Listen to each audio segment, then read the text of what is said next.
There is a name that almost nobody knows: Cordelia Voss. Born in the fall of 1861 in a farming settlement outside Marietta, Ohio. Died in January of 1974. She was 112 years old. Her death was noted in a single paragraph in the local Marietta Times, which mentioned that she had outlived 4 of her own children and was survived by 11 grandchildren, 9 great-grandchildren, and 2 great-great-grandchildren.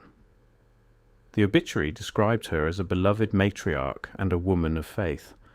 It said nothing about what she remembered, nothing about what she had spent her final decades trying to tell people. I found her through a death certificate cross-reference I was running in Ohio County records, not because I was looking for centenarians, but because I was trying to trace a specific gap in deed records from Marietta's commercial district between 1878 and 1884. Buildings that appear in photographic records from that period show proportions that don't match the construction dates the city assigned them. Door frames, window heights, the width of load-bearing arches in what the records call new civic buildings, but what the photographs suggest are something considerably older. I kept pulling threads. Cordelia was one of the threads. Her granddaughter, a woman named Ruth Ellison, gave a recorded interview to a local oral history project in 1987. The tape sat in a county library annex for 31 years. When the project was digitized in 2018, most recordings were catalogued under General Pioneer Life. Ruth's interview was labelled Miscellaneous Family Reminiscence, which is how archivists bury things they don't know what to do with. Ruth was 74 when she gave that interview. She described sitting with her grandmother Cordelia through the late 1960s and into the 1970s, long evenings on a porch in Belpre, Ohio, where the old woman would talk. Ruth said Cordelia had a sharp mind through her final years. No confusion, no wandering. What she had instead was a grief that Ruth described as hard to explain. A grief for something that wasn't personal loss. A grief for a way of being that she couldn't make her grandchildren understand. Cordelia Voss was born 3 years before the end of the Civil War. She was 9 years old in 1870. She was 10 when the fires came. October 8th, 1871. Every American child learns about the Chicago fire, the wooden city, the myth of the cow, the rebuilding. What almost no curriculum mentions is what happened the same night, at the same hour, across 3 states simultaneously. Peshtigo, Wisconsin. A firestorm that consumed the entire town in under 60 minutes. Between 2,000 and 2,500 people dead, making it the deadliest wildfire in American recorded history, burning 1.2 million acres. Holland, Michigan burned the same night. Manistee, Michigan burned.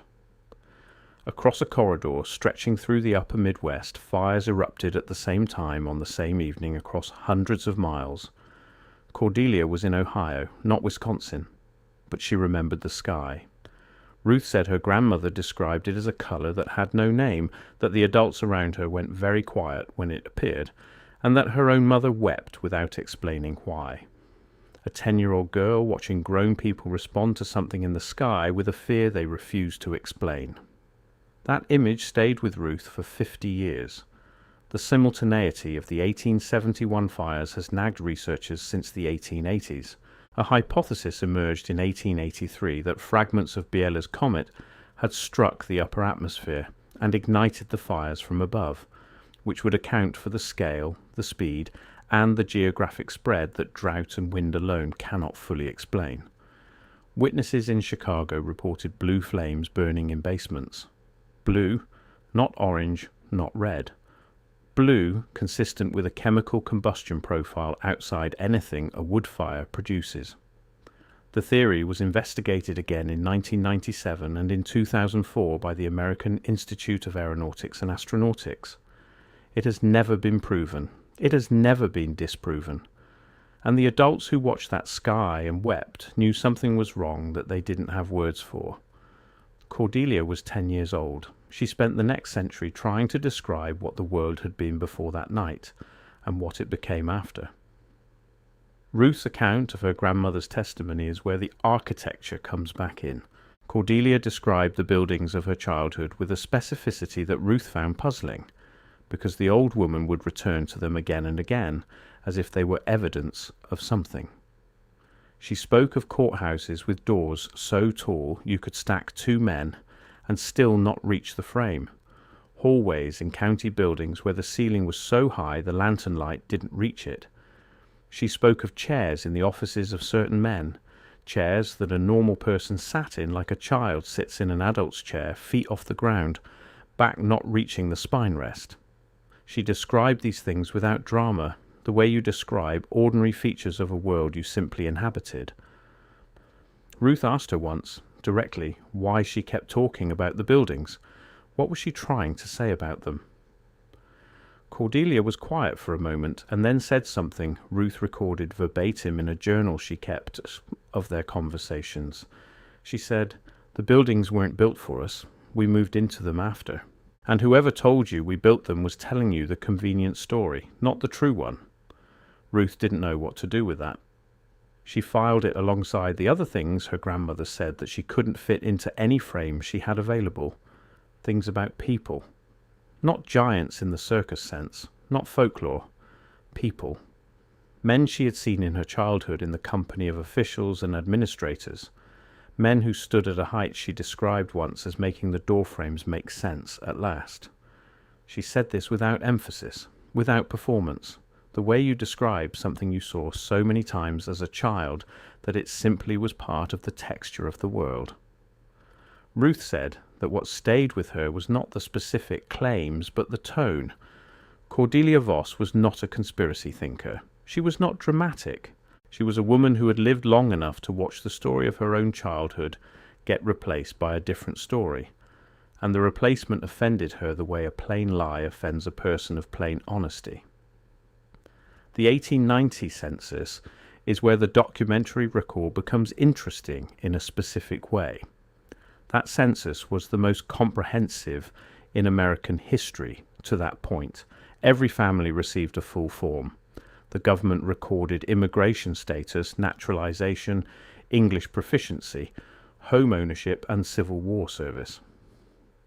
62.9 million Americans documented in detail that no previous census had attempted.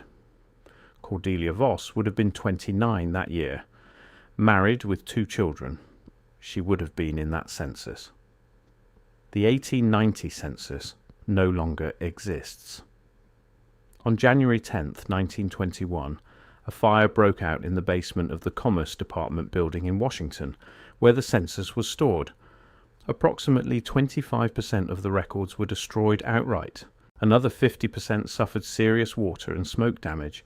The investigation never determined a cause. The surviving records were moved to a warehouse where they sat for 12 years with no restoration effort. Then in December of 1932, the chief clerk of the Bureau of the Census sent the Librarian of Congress a list of documents scheduled for destruction. The 1890 census was on that list. The librarian identified nothing worth preserving. Congress authorized destruction on February 21st, 1933. The next day, President Hoover laid the cornerstone for the National Archives building, the fireproof facility built specifically to prevent this kind of loss. They destroyed the records one day before beginning construction of the building that would have saved them. Of 62.9 million names, roughly 6,100 survive. Cordelia Voss's name is not among them. The Federal Writers Project, a branch of Roosevelt's New Deal, employed out-of-work journalists and researchers beginning in 1936. They were sent into homes across 24 states with one instruction: get their stories before they're gone. They collected 2,900 life histories. Then the project was defunded in 1939, turned over to state control, and effectively shut down. The interviews were boxed up and sent to the Library of Congress, where they sat mostly unread for nearly 40 years. Cordelia Voss, born 1861, would have been between 75 and 78 during those project years. She was in Ohio, one of the 24 states covered. Her name does not appear in the collection index. She was not interviewed. Ruth couldn't say why. Maybe the writers didn't reach her county. Maybe someone in the process of selection decided an elderly woman in Belpre with unusual memories was not the kind of story the project was there to collect. Maybe it was simpler than that. But the absence matters because the women like Cordelia were precisely what the project was supposedly designed to capture.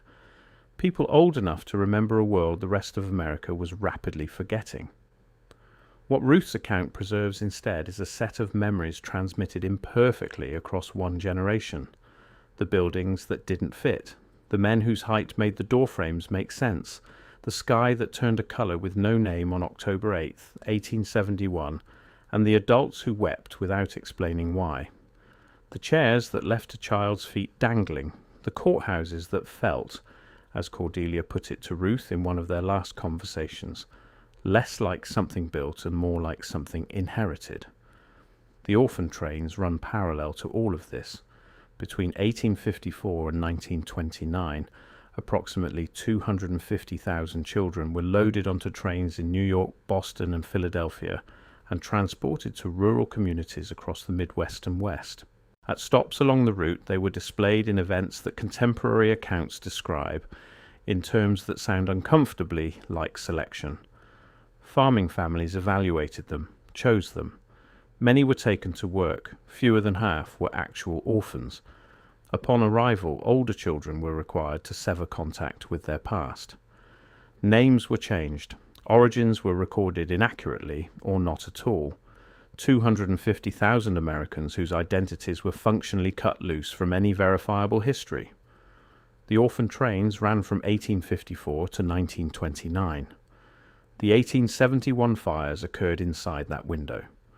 The photographs of individuals whose height defies standard understanding cluster between 1850 and 1900, then stop appearing after the 1890s. The 1890 census, which would have documented every American alive during this transition, is gone. The WPA project that scrambled to capture the last living memories was defunded before it could finish. Cordelia Voss was not interviewed. And the buildings remain, doorframes and hallways and courtroom arches scaled to proportions the official history has never explained in terms that survive close examination. Ruth said in her 1987 interview that the hardest part of listening to her grandmother was not the strangeness of the content, it was the grief underneath it. Cordelia was not angry. She was not trying to convince anyone of anything particular. She was a woman who had lived 112 years and watched the world she was born into get described in terms that made her memories sound like errors. She would describe a building she had walked through as a child, describe it in detail, the height, the proportions, the specific feeling of being small in a space not designed for smallness. And then she would look at her grandchildren and understand that they could not hold what she was handing them because they had no frame for it. Ruth said that the last real conversation she had with Cordelia, about 2 months before she died, the old woman said something she wrote down that same evening because she didn't want to lose it. Cordelia said, "The ones who came before us were not like us, and the ones who came after us will be told they were never here." That's how it works. You take away the buildings by explaining them wrong. You take away the people by not writing them down. And then after enough time, the explanation is all that's left. And the explanation becomes the truth, even though it was never the truth. It was only ever the story that fit what someone needed people to believe. She died 6 weeks later, in January of 1974. The Marietta Times ran one paragraph. The county records filed her death certificate. Her granddaughter kept a journal that sat in a box for 40 years before being donated to a local historical society. Scanned in 2019, catalogued under miscellaneous family documents, and viewed 11 times since. The buildings she described still stand in Marietta's commercial district. The archival photographs from the 1870s and 1880s show what the city records call new construction in styles and at scales that the documented building timeline cannot fully account for. The county has given the buildings historical landmark status. The landmark descriptions focus on architectural style. None of them address the proportions. Cordelia Voss was born in 1861. She spent 112 years watching the replacement happen and trying to hand what she actually remembered to people who could only receive the version that fit the story they had already been given. The journal is in a box in a historical society in southeastern Ohio. The buildings are still standing. The door frames are still too tall. And the sky over Marietta on certain autumn evenings turns a colour that is almost but not quite a normal sunset. Just different enough that if you're paying attention you notice it and feel something without a name, which might be the weather, or might be the kind of knowing that doesn't pass through language, the kind that gets lost when the last person who carried it runs out of time to keep handing it forward.